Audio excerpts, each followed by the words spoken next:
안녕하세요. 저 한국원자력의학원 아라잉연구 최재용입니다. 일단 이렇게 온라인 오프라인에서 뵙게 돼서 너무 감사드리고요. 귀한 시간 허락해 주셔서 감사합니다. 오늘 제가 말씀드릴 내용은 뇌질환 진단용 방사선의약품 중에서 저희 기관에서 하고 있는 현재 연구 상태에 대해서 소개를 하고자 합니다. 일단 올해 통계청의 보고에 따르면 우리나라 총인구 2020년에 이미 작년에 이미 피크치를 치고 최고치를 치고 떨어지는 상황이죠. 그리고 총인구를 연령수로 나열을 했을 때 한 가운데 해당하는 사람을 의미하는 중위 연령 같은 경우에 작년 경우에는 44세 정도였습니다. 근데 2070년이 되면 62세 정도로 굉장히 늘어난다고 나와 있습니다. 그에 반면에서 알다시피 우리나라는 저출산 국가잖아요. 그래서 전 세계에서 인구 고령화 속도는 가장 빠른데 아이는 없는, 그래서 생산 가능 연령 인구가 굉장히 떨어지는, 그래서 어떤 다른 나라보다도 뇌질환이라는 걸 극복을 해야 되는 상황인 겁니다. 뇌질환 중에서 퇴행성 뇌질환 중에서 가장 잘 알려진 게 이제 알츠하이머 디지즈잖아요. 그래서 알츠하이머병 같은 경우는 2021년 올해 보고에 따르면 3명 중에 1명이 알츠하이머를 포함한 치매로 돌아가시고요. 2020년 포함해서 2020년부터 2019년까지 19년 동안에 심혈관 질환으로 돌아가시는 분들은 7% 감소를 했습니다. 근데 동일한 기간 동안에 알츠하이머병으로 돌아가신 분들은 145% 증가했죠. 그리고 코비드-19 팬데믹이 터지고 나서는 알츠하이머를 포함한 치매가 16% 늘었다고 합니다. 그리고 이거는 이제 정신질환 중에서 우울증을 나타내는 건데, 우울증 환자에 대한 보고를 OECD가 보고한 결과가 있습니다. 그래서 코로나 터지기 전과 코로나 터진 다음에 우울증의 유병률의 비교를 해서 봤을 때 전 세계에서 다 증가한 걸 볼 수 있어요. 이제 파란색, 진한 파란색이 코로나 이전, 그리고 하늘색이 코로나 이후라고 봤을 때 다 증가한 걸 볼 수가 있는데, 그 중에서 우리나라 같은 경우는 코로나 이전보다 코로나 이후 때 우울증의 유병률이 36% 늘어난 걸 볼 수 있습니다. 그래서 퇴행성 뇌질환도 늘어나고 정신질환도 늘어난 반면에 우리가 이러한 뇌질환에 대해서 얼마나 잘 알고 있고 그러한 뇌질환에 대한 이펙티브한 약을 가지고 있느냐, 혹은 진단법을 가지고 있느냐, 아직은 갈 길이 멀죠. 그래서 저희의 연구의 목적은 핵의학 분자 영상 기술을 이용해서 뇌질환의 병태 생리를 이해하는 게 첫 번째 목표인 거고, 그 다음에 치료제가 개발되었을 때 그 치료제의 반응을 평가하는 거, 그리고 세 번째는 어떤 특정 뇌질환에 대한 새로운 방사선약품을 개발해서 그게 진단용이든 치료용이든 그렇게 개발하는 게 있습니다. 근데 오늘 발표에서는 저는 첫 번째와 두 번째 포커싱을 해서 말씀드리겠습니다. 알츠하이머 병은 여러분께서 잘 아시는 것처럼 대표적인 병리 현상은 세포 밖에서 나타나는 아밀로이드 플라그 침착하고, 세포 내에서 나타나는 뉴로파이브리 탱글 디포지션입니다.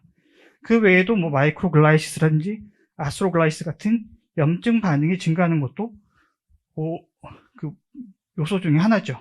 그래서 이러한 병소들이 쌓이게 되면 결국 신경세포를 죽이게 되고, 신경세포를 죽이게 되면 결국 그 사이토스켈레톤이 무너지기 때문에 브레인 아트로피를 만들어내게 됩니다. 그래서 이거는 2010년에 란셋 뉴럴로지에 보고된 건데, 보시는 것처럼 치매가 진행되는 단계를 보면 인지적으로 정상인 단계에서 시작해서 경도인지장애, 치매로 진행되게 됩니다. 그랬을 때 제일 먼저 쌓이는 것은 A베타가 쌓이고 그 다음에 타우가 쌓이고 그런 다음에 브레인 스트럭처가 망가지고 메모리라든지 클리니컬 펑션이 망가지는 그런 순서로 일어나게 되죠. 그래서 A베타는 치매에 대한 조기 진단 마커로서, 타우는 인지 기능하고 콜레이션 되기 때문에 병의 진행을 나타내는 마커로서 인식이 되고 있습니다. 이거는 너무 잘 아시는 그림일 텐데 A베타 펫트레이서 중에서 가장 골드 스탠다드로 쓰고 있는 PIB라는 방사성 의약품을 이용해서 정상인에서 시작해서 치매가 심해지면 심해질수록 어떻게 보이는지를 영상으로 본 겁니다. 그래서 보시는 것처럼 정상에서 시작해서 AD 페이션트로 갈수록 빨간색이 증가하는, 즉 브레인 업테이크가 증가하는 경향을 보이잖아요.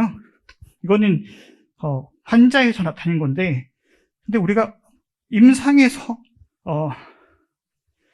병의 진단 과정을 전부 다 모니터링할 수가 없잖아요. 그래서 그걸 보기 위해서는 비임상에서 병리를 밝혀야 되는데, 임상에서처럼 이런 캐스케이드가 비임상에서 나올까?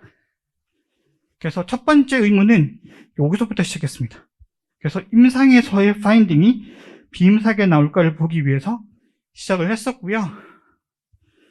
그래서 보시는 것처럼 저희는 몇 개 연구를 좀 수행을 했었는데, 맨 먼저 보시면 이제 글루코즈 메타볼리즘을 살펴봤을 때는 와일드 타입에 비해서 AD 마이스에서 브레인 업테이크가 감소한 걸 볼 수 있었습니다. 이것은 임상 증상과 똑같죠. 하이포 메타볼리즘. 그래서 뇌 에너지 컨섬션이 줄어들었다. 그렇게 볼 수가 있었고, 아밀로이드 플라그를 보기 위해서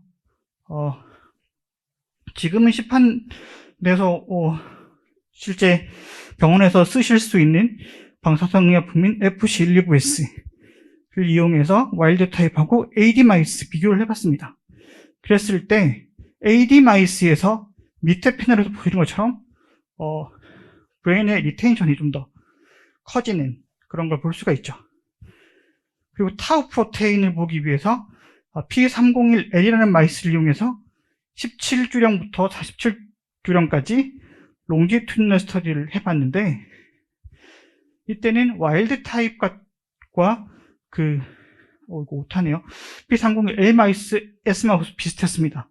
그래서 와일드 타입하고 이 TG 마우스하고 차이가 거의 나지 않았습니다. 예상하기로는 패솔로지가 심해질수록 바인딩이 증가를 해야 되는데 별로 증가하는 게 안 보였죠. 그래서 비임상에서 봤을 때 아밀로이드 패트레이서라든지 타우 패트레이서, 우리가 임상에서 쓰고 있는 패트레이서를 써도 비임상에서는 굉장히 낮은 섭취를 보이고 있어서 이건 좀 문제가 있겠다 생각을 했습니다. 근데 이런 현상이 저희만 가진 문제가 아니었고 PRB를 이용해서 다른 연구 그룹에서 보고한 것도 마찬가지 결과였습니다. 그래서 AD 마이스하고 그 컨트롤 마이스에서의 프론탈하고 스트리아툼에서의 업테이크를 세레벨름으로 나눠줬을 때 AD 마이스하고 컨트롤 마이스하고 차이가 거의 안 나네요. 그래서 이분들이 결론이 낸 건 뭐냐면 PIB는 휴먼에는 잘 잡는다. 근데 트랜스제닉 마이스에서는 그냥 슉슉 지나가더라. 그래서 이게 아마도 아밀로이드 모폴로지가 틀려서 그런 거 아닌가 생각을 하고 있고요. 그래서 저희가 비임상에서 쓸 수 있는 유용한 바이오마커가 없을까 고민을 좀 하다가 신경 전달 물질 중에서 굉장히 많은 포션을 차지하고 있는 게 흥분성 신경 전달 물질인 글루타메이트입니다. 글루타메이트는 대표적인 흥분성 신경 전달 물질이면서 학습과 기억을 조절하는 역할을 하고 있습니다. 이런 글루타메이트는 이온성 수용체라든지 대사성 수용체를 통해서 신호 전달이 이루어지는데, 그 중에서 메타보트로픽 글루타메이트 리셉터 5라고 하는 이 앵글라이 5라고 하는 리셉터가 AD랑 연관이 많이 되어 있다는 게 2010년부터 나오기 시작했습니다. 실제적인 예를 보면 A베타 올리고모가 앵굴라 R5를 뭉쳐버리고, 이렇게 뭉쳐진 앵굴라 R5는 인트라셀룰라 칼슘을 밖으로 퍼내는 역할, 그래서 사이토톡시시티를 증가해서 셀데스를 일으키는 그런 역할을 한다고 알려져 있었고, 앵굴라 R5의 스페시픽한 안타고니스트가 AD 마우스에서의 러닝 메모리 디피시트를 회복을 시키는 그런 결과도 있었습니다.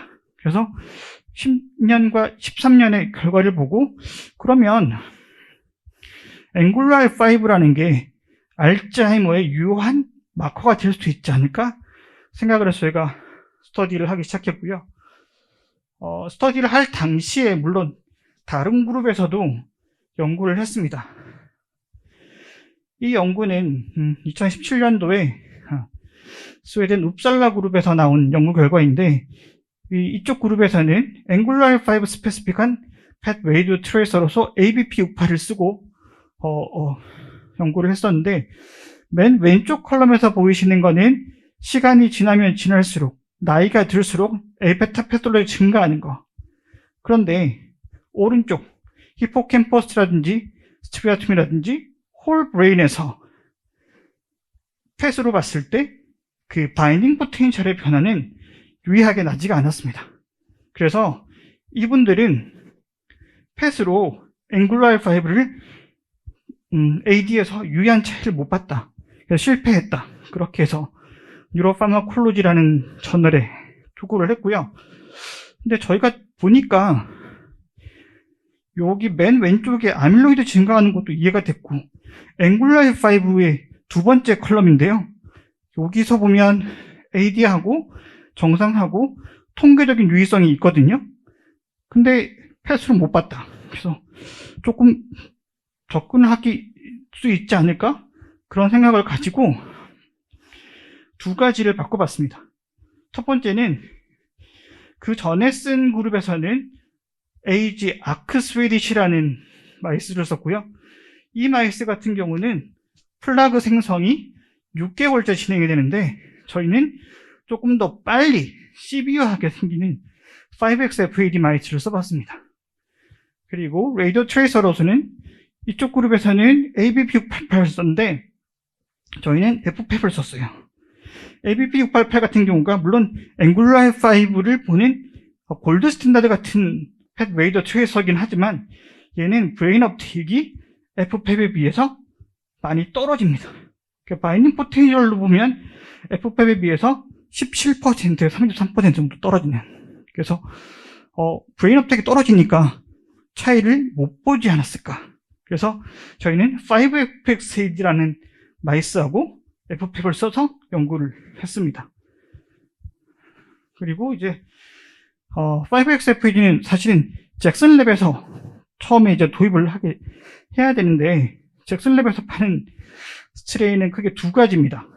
B6 라인이 있고 C57BL이라고 하는 스트레인이 있습니다. 이 두 가지 스트레인에서 보면 B6가 까만색이고 그 다음에 C57BL이 하얀색인데, B6가 훨씬 더 C57BL보다는 에베라 4라든지 42의 그 디포지션이 빨리 그리고 많이 생기라고 볼 수 있었습니다. 그래서 저희는 이 연구를 할 때 이제 다행히 저희 의학원 내에서 그 B6의 5XFAD를 리딩해서 제공해 주시는 분이 계셔서 그 연구를 할 수가 있었습니다. 그래서 봤을 때 펫 이미지부터 보시면 와일드 타입에 비해서 이 AD 마이스에서 바인드 업테이크가 빨간색에서 현저하게 줄어든 걸 볼 수가 있죠. SUV 밸류가. 그리고 타임 액티비티 커브에서도 세레벨룸에서의 비율이 비슷하지만 스티리아툼이라든지 히포캠퍼스는 AD 마이스에 떨어지는 경향을 볼 수가 있었습니다. 그리고 이 개체를 사후에 희생을 하고 브레인 라이세이트 가지고 이제 웨스턴 블러스를 했을 때도 5XFAD에서의 앵굴라 R5 익스프레션 레벨이 와일드 타입에 비해서 떨어지는 걸 볼 수가 있었죠. 그래서 저희는 에베타 패톨로지가 AD 마이스에서 앵글라 F5의 다운 레귤레이션도 하더라 는 결론을 얻을 수가 있었고, 이걸 똑같은 저널에 그 다음에 게재를 하게 됩니다. 그리고 나서 두 번째로 본 게 뭐냐면, 그러면 이걸 시간의 변화로 봤을 때는 어떤 현상이 나타날까? 그 의문을 가지고 와일드 타입 5XFAD를 가지고 3개월, 5개월, 7개월, 9개월령째 첫 번째는 행동 실험을 하고 펫을 찍고 MRI를 찍고 브레인 티슈 프랩을 해서 AD가 진행됨에 따라서 앵글라 F5가 어떻게 변하는지를 봤었습니다. 이제 이거는 오픈필드 테스트 결과인데요. 3개월에서 5개월 사이에는 와일드 타입이라고 표시되어 있는 하얀색하고 까만색으로 표시되어 있는 5XFAD하고 통계적 유의성이 없었습니다. 그런데 이제 7개월째부터 보면 7개월째 일단 distance traveled, 움직인 거리를 보면 7개월째부터 통계적 유의와 함께 AD 마이스에서 로코모티브 액티비티가 증가하는 걸 볼 수 있었고, 그리고 이제 보통 로던티는 이제 오픈필드라고 해서 사각형 스퀘어에다가 내려놓으면은 그 벽을 따라가는 성향이 있거든요. 네, 그래서 이제 센터존을 보고 얼만큼 들어갔는지 그걸 보면서 이제 앵자이어티한 레벨을 테스트하게 되는데, 7개월째부터는 와일드 타입에 비해서 이제 센터에 들어가는 횟수가 훨씬 더 많은 걸 볼 수가 있습니다. 그래서 5XFAD가 7개월령째부터 하이퍼 액티비티하고 앵자이어라이틱한 비헤이비를 보이더라는 걸 알 수가 있었고요. 그리고 이건 노블 오브젝트 리커그니션 테스트라고 하는 행동 실험인데요. 익숙한 물질을 두 개를 놨다가 그 다음에 하나를 빼고 저는 새로운 물질을 놓습니다. 그러면 3개월하고 5개월령째짜리는 와일드 타입이나 AD 마이스나 그 새로운 물체에 대한 프리스퍼런스가 거의 비슷합니다. 근데 이제 7개월째가 되면 이때부터는 5XFAD라는 AD 마이스가 새로운 물체에 대한 흥미가 많이 떨어지죠. 그래서 7개월령부터는 메모리 임페어먼트가 나타난 게 아닌가, 그런 결론을 내릴 수가 있었고요. 그리고 이거는 저희가 도졸 히포캠퍼스를 리전 오브 인터레스트로 보고 거기서의 뉴로케미컬들을 MRS 실험을 통해서 평가를 했습니다. 그래서 이 실험은 저희 부의 강경윤 선생님이 해주셨는데, 그때 보면 3개월에서 별 차이가 없다가 5개월령째는 글루타메이트, NAA, 타우린 얘네들은 좀 떨어진 거 볼 수 있었고, 7개월령째 때도 이제 떨어지긴 한데 7개월령째부터 재밌는 거는 마이오이노시토이라고 하는 게 올라가는 걸 볼 수가 있습니다. 이제 일반적인 AD 환자에서 보이는 MRS의 패턴은 마이오이노시토는 올라가고 NAA, 글루타메이트, 가바는 떨어지는 건데, 저희 실험을 봤을 때 9개월령째 이런 비슷한 경향을 보이고 있었습니다. 그래서 여기서 이제 제가 마이오이노시토를 말씀드린 이유는, 마이오이노시토는 아시다시피 인플라메이션에 대한 마커로 여겨지는 뉴로케미컬이거든요. 그러니까 7개월령째부터는 인플라메이션이 약간 증가하지 않았나 생각을 할 수가 있고요. 펫으로 이제 보면 A는 와일드 타입, B는 AD 마이스입니다. 보면 A는 시간이 지나면서 물론 앵글라 F5 바인딩이 떨어지긴 하지만 크게 변화가 없고요. B 같은 경우는 바인딩이 떨어졌다가 올라갔다 떨어지는, 보면 7개월째 올라가잖아요. 이거에 대한 저희가 생각하는 이유는 아마 이 단계 때 인플라메이션 프로세스가 많이 활성화돼서 그런 거 아닌가 생각을 하고 있습니다. 그래서 이 부분에 대한 추가 연구는 진행 중이고요. 실제로 이제 앵글라 F5는 물론 뭐 히포캠퍼스라든지 뭐 이런 뇌조직에도 물론 있긴 하지만 아스트로사이트라든지 마이크로글리아 같은 데도 존재를 하거든요. 그러니까 이런 글라이얼 셀들이 액티베이션 돼 버리면 거기도 바인딩 될 수 있으니까 그 부분을 저희가 이제 트랜스로케이터 프로테인을 볼 수 있는 인플라메이션 마커로서 여기 7개월령제를 보고자 합니다. 그리고 이건 오른쪽 패널은 웨스턴 블라스를 했을 때도 펫에서 본 변화를 그대로 재현하고 있었고요.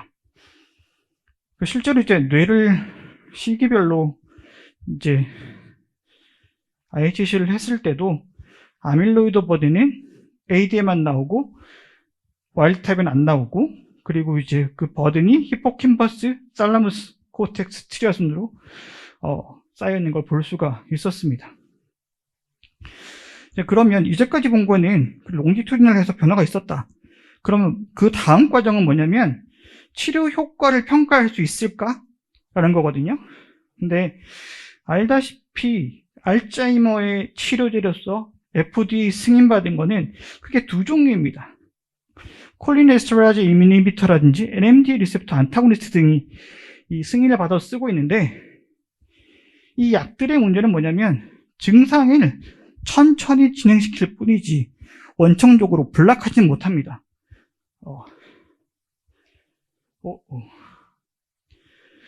그래서 근본적인 그 치료제가 필요한 상황이고, 그거에 대한 대안은 아니지만 혹시 타우린이라고 하는 우리가 일상적으로 뭐 바카스라든지 혹은 자연강장제에 포함된 타우린이라는 아미노애시드가 혹시 어떤 AD에서의 효과를 보이지 않을까, 그런 의문을 가지기 시작했었고, 이전 연구를 통해서도 AD AD 환자의 템포럴 코텍스에서의 타우린 농도가 떨어져 있다는 게 이미 보고가 되어 있었고, 타우린이 AD에서 뉴로패솔로지를 막는 역할이 있다, 이런 것도 보고가 됐습니다. 그에 대한 기전으로서 세 번째 보시는 것처럼 타우린이 A베타 플라그랑 바인딩을 해서 엔타이파이브로제닉한 이펙트를 가지더라. 그래서 이거는 사실은 타우린의 AD 연구는 그전에도 행동이나 혹은 생물학적으로는 많이 증명이 됐는데 영상으로 증명된 게 없었거든요. 그래서 저희는 타우린의 영향을 좀 보자, 치료 효과를 볼 수 있을까라는 의문을 가지고 시작을 했고요.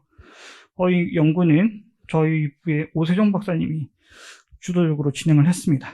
그래서 보면 AD하고 와일드 타입 그리고 AD의 타우린을 먹인 쥐 3개의 그룹을 나누고 이제 9개월까지 늙힌 다음에 글루타메이트 펫을 찍고 이뮤노히스토케미스트리를 실시를 했습니다.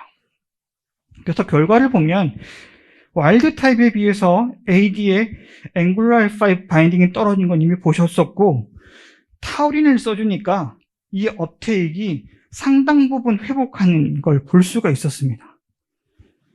그래서 물론 그때 정량을 했을 때 코텍스라든지 스트라툼이라든지 살라무스 히포캠퍼스에서의 그 변화를 에리 언더 더 커브로 봤을 때 확실히 타우린이 업테이크를 증가시키는 걸 볼 수가 있었고요.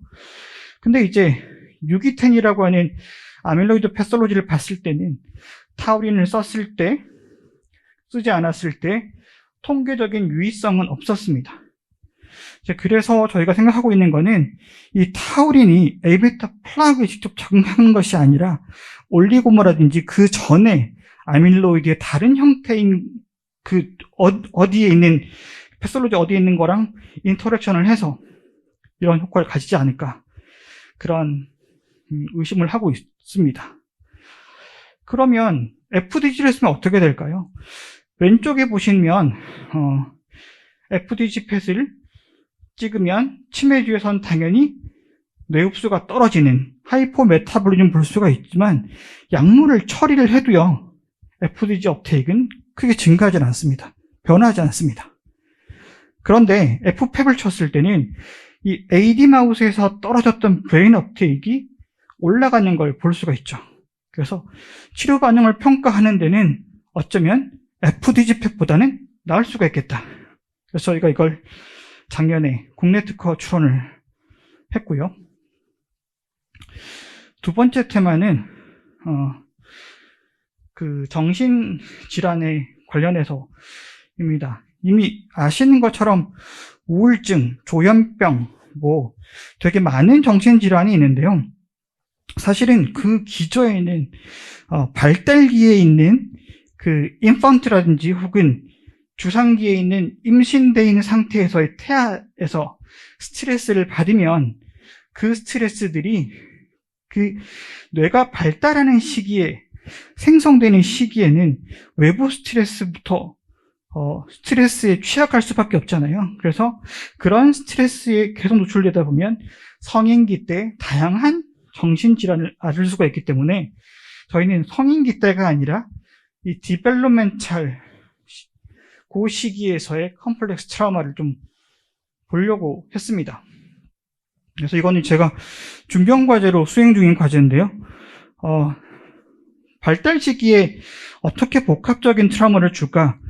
사람에서는 엄마에서 떨어뜨려 놓는 모성분리 스트레스를 애니멀에서는 똑같이 어미에서 떨어뜨려 놓는 거고, 유년기 때는 이제 쥐에서는 못 움직이게 속박을 시켜 놓습니다. 그래서 보정 스트레스를 주는 거.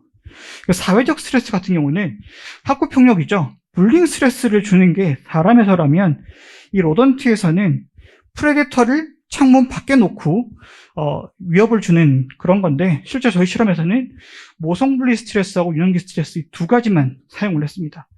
그래서 발달기에 이런 스트레스를 줬을 때 어떻게 신경회로가 이상이 있는지를 보는 게 중견과제 테마이고요. 그래서 어떻게 영향을 주고 그 영향을 어떤 방법으로 막을 거냐, 치료할 거냐, 이게 과제의 내용입니다. 그래서 보시면 저희는 임신 2주차의 쥐를 외부에서 사와서 이제 동물실에서 출산을 시킵니다. 그래서 하루에 4시간씩 엄마한테서 분리시켜 놓고 그게 이제 마터널 세퍼레이션 기간이 2주 동안 진행됩니다. 그리고 이제 그 다음에 1주의 정도의 순화 기간을 두고 리스트레인트 스트레스를 저렇게 못 움직이게 그냥 꾹 눌러버립니다. 그러고 나서 얘가 성인기에 됐을 때 그때 행동 변화라든지 혹은 뉴로케미컬의 변화를 보려고 했습니다. 이때 사용한 행동 변화는 앵자이어티한 레벨을 보기 위해서 엘리베이트 플러스 메이지를 썼고요. 디프레시브 라이크 비헤이비어를 보기 위해서 포스트 스윙 테스트라는 행동 실험을 시작했습니다. 이때 이제 애니멀을 이제 임신된 쥐를 사와서 이렇게 스트레스를 주는 실험들은 저희 이남은 박사님이 주로 담당을 했고요. 그 결과를 보시면 정상보다 MSRS는 단일 스트레스 그룹이거든요. 단일 스트레스 그룹도 물론 뭐 몸무게가 줄거나 별 변화가 없긴 하지만 복합 스트레스인 MRS 그룹에서는 통계적으로 유의하게 몸무게가 확 줄어든 걸 볼 수가 있습니다. 그리고 이제 뉴로엔도크라인 쪽 측면에서 볼 때 저희가 이제 스트레스 호르몬에서 가장 많이 언급되는 게 이제 코티코스테론, 애니멀에서는 코티코스테론이죠. HPA 액시스의 변화를 보려고 코스티콘 레벨을 실험이 끝나고 이제 피를 채취를 해서 실험에서의 코티코스테론을 정량을 했는데 정상군보다 떨어진 걸 볼 수가 있었습니다. 그리고 행동 실험을 보았을 때 엘리베이트 플러스 메이저 왼편에서 결과 보면 오픈암에 나갈수록 앵자이어티가 떨어진 거거든요. 그랬을 때 복합 스트레스를 받았을 때 이런 앵자이어티가 훨씬 더 떨어지는 거, 앵자이어티한 비헤이비어를 보이는 걸 볼 수가 있었고, 그 다음에 포스트 스윙 테스트에서 복합 스트레스를 받았을 때 부동성이 증가하는 걸로 봐서는 이 복합 스트레스가 불안증하고 우울증하고 비슷한 그런 행동 패턴을 유도하더라는 걸 알 수가 있었습니다. 그리고 이제 펫 결과를 보았을 때 저희는 보상회로를 보려고 도파민 펫과 학습과 기억을 보려고 글루타메이트 펫, 그리고 기분 변화를 보려고 세로토닌 펫을 찍었는데 물론 동일한 개체에서 3개의 펫을 다 찍었습니다. 그랬을 때 싱글 스트레스에 노출되었을 때보다 복합 스트레스에 노출되었을 때 이 바인딩이 훨씬 더 유효하게 감소한 걸 볼 수가 있었습니다. 도파민 펫이나 글루타민 펫이나 세로토닌 펫이나요. 그래서 그때도 이제 실험을 다 끝내고 나서 뇌를 쥐를 희생시키고 그때 나타나는 그 뉴로널 변화를 보기 위해서 뉴엔이라는 안티바디를 이용해서 히포캠퍼스에서의 변화를 보았는데, 보시는 것처럼 헬스 컨트롤에 비해서 이제 복합 스트레스를 받았을 때 뉴엔의 넘버가, 그러니까 그 뉴엔의 리액티브한 그 숫자가 감소하는 걸 볼 수가 있었습니다. 그 정상 뉴런이 훨씬 더 많이 사라진 걸 알 수가 있었죠. 그리고 뭐 제가 이런 연구만 하는 게 아니라 블러드 브레인 베리어에서의 영향을 평가를 하기도 합니다. 그래서 방사성 의약품이 블러드 브레인 베리어에 있는 이 플럭스 트랜스포터들, 특히나 이제 퍼미어빌리티 글라이코프로테인이라고 하는 PGP라든지 브레스트 캔서 레지스턴트 프로테인이라고 하는 BCRP, 이 두 개가 메이저 한 역할을 하는데, 그 펫트레이서가 개발된 것들이 얘네 앱에 대한 기질인지 아닌지를 평가를 하게 됩니다. 그래서 왼쪽 편에서 보는 거는 약물을 쳐서 PGP에 스페시픽한 약물 타리퀴다를 쳤을 때 브레인 업테이크가 증가하는 거, 그리고 이제 양리적으로 블락킹을 해버리면 다른 쪽에 있는 트랜스포터들이 발현될 수 있기 때문에 지네틱하게 뭐 BCRP라든지 PGP라든지 이거 두 개를 동시에 낙하시키는 그런 마이스를 썼을 때 변화를 보고, 이 트레이서가 PGP 혹은 BCRP 영향을 받는구나, 앱에 대한 기질이구나 아니구나를 평가할 수가 있었습니다. 그리고 저희는 임상시원 지원도 하고 있습니다. 그래서 제가 AV1451, 지금은 타우시피어라는 브랜드 네임을 가지고 FDA 승인을 받은 타우 펫트레이서죠. 그래서 T807이라는 약을 2024년부터 시작을 했고, 의학원에서는 2019년 6월에 임상시험 승인을 받아서 이제 다기간 임상시험을 진행 중에 있습니다. 그래서 올해 같은 경우는 그 타우 펫트레이서를 합성하는데 한 번도 페일러가 없이 다 연구 지원이 나갔었고요. 이제 합성은 주로 이제 저희 부의 남경 선생님께서 하고 계십니다. 그래서 저희가 이런 연구를 하게 된 거는 아마도 여러 선생님의 도움 덕분인 것 같습니다. 그래서 방사성 동위원소를 생산해주는 분부터 해서 방사성약품을 만들어주시는 분, 펫 이미지를 찍어주시는 분, 그리고 이제 블러드를 체열하던가 브레인 티슈를 프랩하는 그런 여러 선생님의 도움이 있어서 가능했었고요. 이분들은 저희 연구에 도움을 주신 분들이고요. 이 연구는 뇌질환 그 출연금 사업하고 저 중경 연구에서 지원을 받아서 수행을 했습니다. 제가 긴장을 해서 많이 떨었는데 이제 끝날 때 되니까 좀 긴장이 풀리네요. 이상입니다. 감사합니다. 네. 지옥사님 발표 감사합니다.